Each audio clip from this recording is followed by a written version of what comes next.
بسم اللہ والصلاة والسلام علی رسول اللہ خاتم النبیین ورحمۃ للعالمین. How much time one topic, particularly with reference to current affair, should take? Current affair کے ایک ٹاپک کو تیار کرنے کے لیے کتنا ٹائم دینا چاہیے؟ اور دوسرا اسی سے ریلیٹڈ کوشچن تھا کہ ایک اسٹوڈنٹ کہہ رہی تھی کہ میرا تو سارا دن لگ جاتا ہے کرنٹ افیئر کے ایک کوشچن کو تیار کرنے میں. اس میں بات یہ ہوتی ہے کہ جو ٹائم کنزمپشن کا لیول ہے اس کا تعلق ہوتا ہے آپ کی بیک گراؤنڈ نالج سے، کہ اس ٹاپک پر آپ کا back ground, past observations, experience, interaction کتنا ہے. جو ذرا international relations, political science, current affair سے دلچسپی لیتا رہا ہے، پڑھتا رہا ہے، وہ آسانی سے چیزوں کو سمجھ جائے گا. لیکن کچھ اسٹوڈنٹ ہوتے ہیں کہ انہوں نے یہ ایگزام کے لیے پہلی دفعہ پڑھنا شروع کیا، اب ان کو سمجھنے میں سرٹنلی وقت زیادہ لگے گا، لہذا ایک جتنا وقت نہیں لگتا ہر ایک کا. اب سوال ہے کہ جی کتنا لگانا چاہیے؟ تو لگانا اتنا چاہیے جتنے وقت سے بھی وہ ایک ٹاپک آپ کے ذہن نشین ہو جائے اور آپ اس کو ایکسٹیمپو لکھنے کی پوزیشن میں ہو جائے. خواہ اس میں آپ کے 2 دن لگیں ان دا بگننگ، 1 دن لگے، 5 گھنٹے لگیں، 2 گھنٹے لگیں، 1 گھنٹہ لگیں. لیکن یہ میں آپ کو بتانا چاہتا ہوں، اگر 2 دن بھی آپ کے سٹارٹ میں لگے ہیں تو within few days, few couple of weeks آپ دیکھیں گے کہ آہستہ آہستہ آپ کے یہ جو ٹائم پیریڈ ہے یہ کم ہوتا جائے گا، اور آپ دیکھیں گے کہ جب آپ تقریباً half of the book you have gone through, پھر آپ کے جو ٹائم کنزمپشن کا ایریا ہے وہ کم ہوتا جائے گا، اور اینڈ پر جب آپ چلے جائیں گے تو آپ آسانی سے چیزوں کو سمجھ لیں گے. ہر چیز کے سٹارٹ میں دیکھیں ایک انرشیا بریک کرنے میں سب سے زیادہ انرجی درکار ہوتی ہے. گاڑی چلانے والے جانتے ہیں کہ گاڑی کا سب سے زیادہ زور اس وقت لگتا ہے جب اس نے سٹینڈ سٹل پوزیشن سے موونگ کنڈیشن میں انٹر ہونا ہو، اسے کہتے ہیں انرشیا بریک کرنا. تو لائک وائز مینٹل انرشیا ایک ہوتا ہے. آپ جمود کا شکار ہیں، کسی چیز کے بارے میں آل ٹوگیدر کچھ نہیں جانتے.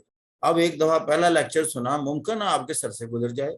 ایک چیپٹر پڑھیں آل ٹوگیدر ایسی دنیا سے جس سے کبھی آپ کا واسطہ نہ پڑے ہو، تو آپ کے سر سے گزر جائے گا. یا ایک ٹیچر ہو، بعض اوقات بہت کوالیفائڈ، ہائیلی انٹلیکچوئل لیول کا بندہ ہے، وہ باتیں کرے گا تو آپ کے سر سے گزر جائیں گی، اس لیے کہ اس کی جو فریکوینسی ہے، اس کا جو لیول ہے وہ آپ کی فریکوینسی سے میچ ہی نہیں کر رہا.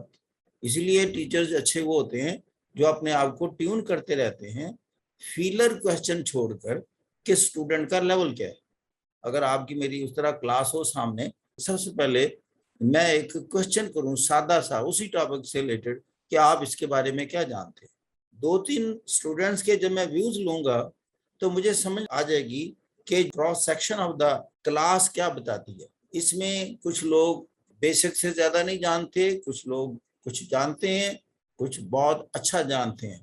پھر مجھے اپنے اس ٹاپک کو اس طریقے سے بیان کرنا ہوتا ہے، this becomes my responsibility now, کہ جو بیسکس والے انڈرسٹینڈ کر سکیں. تو لہذا میں بیسک سے ہائی لیول تک میں نے جو جرنی ہے میرے ٹاپک پر ہوگا. پہلے میں بیسکس بتاؤں گا، پھر میں اس کی ڈیولپمنٹ بتاؤں گا، اور پھر اس کے فیوچر پراسپیکٹس جو بھی اس کے ایونیوز ہیں اس میں لے کے جاؤں گا. اسی طرح کہ آپ نے ساری کلاس کو ساتھ لے کر چلنا ہے. تو یہ ذرا مشکل ہوتا ہے ٹیچر کے لیے، اسی لیے ٹیچر کلاس کے سیکشنز بناتے ہیں کہ اس سطح کے اسٹوڈنٹ ایک جگہ کر لیں، اسے کہتے ہیں ہوموجینیس کلاس، ہومولوگس کلاس. تو اس طرح کی کلاس تیار کر لیتے ہیں اور دوسرے لوگوں کی الگ کر دیتے ہیں. لیکن آج کل دنیا میں یہ اچھا نہیں سمجھا جاتا کہ آپ نے ڈسکریمنیٹ کر کے آپ نے نہ صرف ہیومیلیٹ کیا، آپ نے ان کو ڈپریس کیا اور فرسٹریٹ کیا. ان کو پہلے ہی بتا دیا کہ یو آر سیکنڈ گریڈر. آج کل جو فلسفی چل رہی ہے، جیسے سنگاپور ایجوکیشن میں فن لینڈ کے بعد میں سمجھتا ہوں دنیا میں بہت اچھی ایجوکیشن پالیسی اور ٹریننگ ٹیکنیکس کو لیے ہوئے ہے. وہ سائیکولوجیکل آسپیکٹ کو اتنا زیادہ سمجھتا ہے کہ وہ کہتا ہے کہ میں کسی کو فرسٹ، سیکنڈ، تھرڈ گریڈ بھی وہ ڈکلیئر نہیں کرتا کسی اسٹوڈنٹ کو، کہ ریسٹ آف دا کلاس اپنے آپ کو کمپلیکس میں نہ لے جائے. اگر کوئی بہت اچھے زیادہ اسٹوڈنٹ ہے they have performed very well.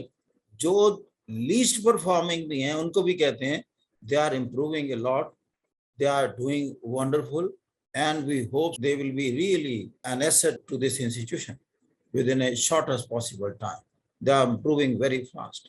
یعنی انکریجمنٹ کے علاوہ چیز ہی کوئی نہیں ہے, بٹوین دا لائن تھوڑا سا میسج دینا ہے.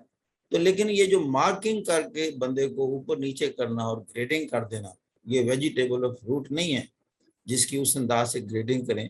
یہ ایک ہیومن مائنڈ رکھتے ہیں, سینسٹیوٹیز رکھتے ہیں, ان سینسٹیوٹیز کو ریگارڈ اور ریسپیکٹ کرنا چاہیے. اس لیے کہ آپ نے تمام کو اوپر اٹھانا, تمام اسٹوڈنٹس کو ایسٹ میں کنورٹ کرنا ہے. یہ تمام آپ کے بیٹے اور بیٹیاں ہیں. والدین جیسے ہوتے ہیں ان کی نظر میں کوئی بھی کمتر نہیں ہوتا, خواہ وہ مینٹلی فزیکلی کتنا بھی ویک کیوں نہ ہو, بلکہ ان کی کوشش ہوتی ہے to invest more on those who are comparatively weak in certain areas. یہ سوچ جو ہے, آپ اندازہ کرو, میں سنگاپور کے بارے میں اسٹڈی کر رہا تھا, تو جب مجھے آیا تو میں نے دیکھا کہ سوسائٹی یوں ترقی کرتی ہے. یہی سینسٹیوٹیز ہیں, اور اس میں الٹیمیٹلی جو چیز ڈیڈیوس ہو رہی ہے وہ یہ ہے کہ human respect is the second name of the civilised nation. کسی بھی نیشن کو آپ تہذیب یافتہ, سیولائزڈ, ڈیسنٹ اس وقت قرار دیں گے جتنی اس کے لیے ہیومن بینگ کی ریسپیکٹ ایز ہیومن بینگ ہو جائے. ورنہ ساری ڈسکریمنیشنز جہاں موجود ہوں, آن دس کاؤنٹ, آن دیٹ کاؤنٹ, وہ تھرڈ ورڈ ہوتی ہے. وہاں صرف ڈسکریمنیشن کے علاوہ کچھ نہیں ہوتا. جتنی ڈسکریمنیشنز مائنس کر دی جائیں, you belong to a civilized state or the welfare state. This is another definition. What mean by a welfare state? What mean by a civilized state? What mean by a developed state or the developed country? And the underdeveloped and the least developed or the developing one. یہ ایک انداز ہوتا ہے سوچنے کا جو میرا کوشش ہوتی ہے کہ اسٹوڈنٹ ہونا اس سطح پر لے کے جاؤں ان کو فلسافیکل موڈ میں. کیونکہ جو ٹرینڈ ہے ہمارے کمپیٹیٹیو ایگزامینیشنز کا, اس میں آپ کی جو انر کریٹیوٹی لیول ہے اس کو جج کیا جاتا ہے کہ آپ آل ٹوگیدر ایک نیا کوشچن آپ سامنے رکھ دیا جائے تو آپ اس کو کیسے ڈائلیٹ کرتے ہیں, ڈائسیکٹ کرتے ہیں, پونڈر اپون کرتے ہیں, یا آپ کی برین سٹارمنگ کا لیول کیا ہے اس کے بعد.